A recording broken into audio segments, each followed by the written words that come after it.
હરણી બૂટકાંડ lake zone ખાતે જે ઘટના બની હતી તે ઘટનાના સંદર્ભે આજ રોજ બીજા બે આરોપીઓની ધરપકડ કરવામાં આવી છે, જેમાં દીપેન હિતેન્દ્રભાઈ શાહ 27 વર્ષ અને ધર્મિલ ગિરીશભાઈ શાહ જે 32 વર્ષ બંને રહે પુણ્યનગર સોસાયટી મલ્હાર પોઈન્ટ જૂના પાદર રોડ જે વડોદરાવાસીઓના ચકલી સર્કલ પાસે આવવાના હોવાની જે માહિતી મળેલ હતી, જેને આધારે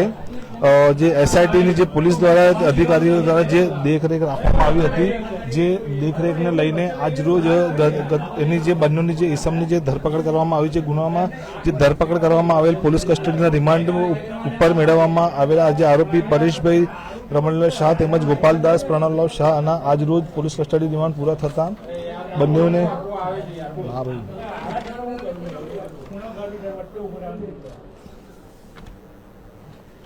જે પૂરા થયા હતા ત્યારબાદ તેમને હાલ જ્યુડિશિયલ કસ્ટડીમાં વડોદરા મધ્યસ્થ જેલ ખાતે મોકલી આપવામાં આવ્યા હતા અને હાલ અત્યારે જે બે આરોપી છે દીપેન હિતેન્દ્રભાઈ શાહ અને ધર્મિલ ગિરીશભાઈ શાહ બંને રહે જે પુનિતનગર છે તેને બંનેઓને હાલ મલ્હાર પોઈન્ટ પાસેથી બંનેઓની જે ચકલી સર્કલ પાસે આવવાના હોવાને બાતમી મળેલ, જેના આધારે એસઆઈટીની ટીમ દ્વારા બંનેઓની જે ધરપકડ કરવામાં આવી છે અને આ ગુનામાં જે લેક ઝોનના કોન્ટ્રાક્ટર હેઠળ આપવામાં આવેલા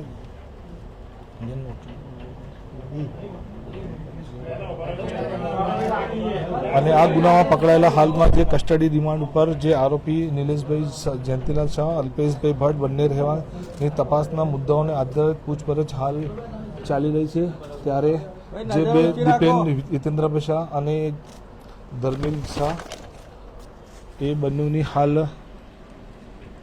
ચકલી સર્કલ પાસેથી ધરપકડ કરવામાં આવી રહી છે।